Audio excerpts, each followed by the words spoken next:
একটা সত্যি কথা কি জানো, সম্পর্ক টিকিয়ে রাখতে আমাদের থেকে হাজার গুণ বেটার হয় আমাদের বোনগুলা। আর শালারা আমরা কি করি, এক টুকরো জমির জন্য নিজের আপন ভাইয়ের সাথে সারা জীবন কথা বলি না, কিন্তু আমাদের বোনগুলা আমাদের থেকে কিছু না নেওয়ার পরে আমাদের জন্য সবকিছু করতে তৈরি থাকে।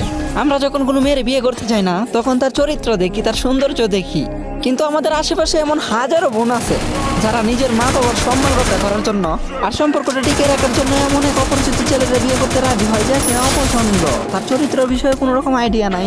আমরা যখন বাড়ি থেকে এক দুদিনের জন্য অন্য জায়গায় যাই, তখন দেখবো একটু ভালো লাগে না, বাড়ির কথা খুব মনে পড়ে, তারপরে আবার মা বাবার কথা অনেক মনে পড়ে, কোনো কিছুতেই ভালো লাগে না। কিন্তু আমাদের বোনগুলা তার জীবনের অর্ধেকের চেয়েও বেশি সময় অজানা এক ফ্যামিলির সাথে কাটাইতে হয়।